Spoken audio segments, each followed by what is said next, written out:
Innovation tends to chase and sometimes and very often overtake, I'll call tradition or pattern.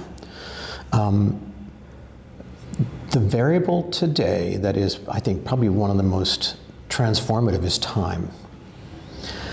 The time it takes for things to change these days is getting shorter and shorter and shorter because it can. And it's the introduction of all the technology. It's the absolute capacity for that to roll and roll and roll and roll. It's in the portfolio career versus the lifetime career, right? Yeah. Our kids are going to have 10 jobs in the years we had one. What I'm finding is that it's challenging the commercial real estate world significantly, because what I'll call the gravity and rainwater business is a 10-year project. And in those 10 years, all these little businesses, these growing businesses, independent businesses, and new ideas and new innovations, and whether it's new ways of banking, whether it's new ways of cooking food, whether it's new ways of cutting fabric, it happens faster and faster and faster. And so how does the real estate world respond? How does it relate to something in its core client base, occupation, that's moving at a pace of 10x? Yeah. What happens then? Yeah, and I think this is where globally the dial needs resetting. The economic expectations of real estate need a reset, because it's constantly as you just articulated there. The change is immense. The change is at pace. And we can't keep up with it. And bricks and mortar definitely can't keep up with that. The digital world is, so fast that we can't keep up with that. So adaptive, and then, can't remember which architect probably coined the phrase, but that adaptive reuse aspect, I think, is something that we are going to have to get used to. Designing things that have got flexibility built in.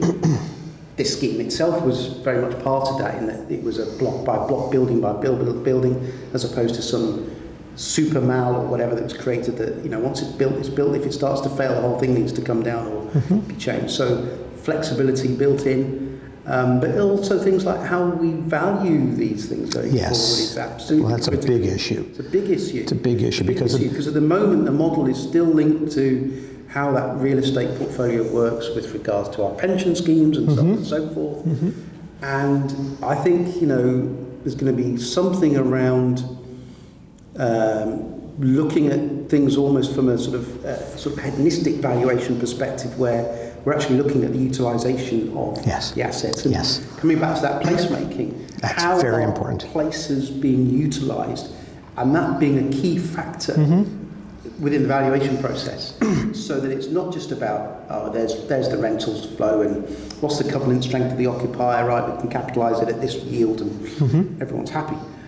No, lots of other factors going to have to be taken into account. And even if you think about the environmental social governance agenda, really what's that about? That's all about risk management, Climate change. Oh my goodness me! My brother-in-law down in Cornwall is now growing bananas. And I think Cornwall's got one of either England's or Europe's largest tea estate. Now, hang on a minute. As somebody that's got a Sri Lankan heritage, it's kind of Sri Lanka's now developing in Cornwall, for goodness' sake, in terms of what you can grow there. So these changes are real. Yeah, it's very real. These changes are very real, and therefore we're going to have to look at a value system that is dealing with those changes, those environmental changes, the social changes, how we need to govern things, what's the participation of employees or citizens and so on and so forth. And that, I think, as we move forward, I think that's going to have to become part of the valuation process. And what I would love to see, if I can project, is that when we're not saying replace the methodology of valuation and investment in and capitalization of fixed real estate. What I'm saying is that there's a whole other world emerging, which is a bit more agile, a bit more flexible, less long-term, more short-term, but to find a way to value that with a new metric that parallels, maybe allows the two to thrive together, but it recognizes that there is a whole new industry, shall we say, that's emerging and growing that has really great value. It's just shorter lived.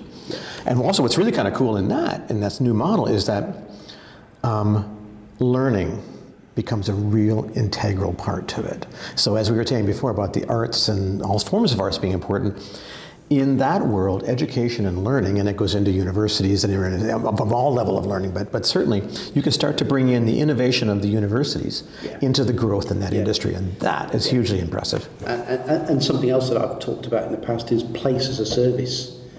And I think this is a really, cool. It's a really interesting kind of aspect from what you were just talking about and drawing that into this, is that place as a service, in terms of the flexibility of use, just being able to hire the space that you want for the day or for the week or whatever.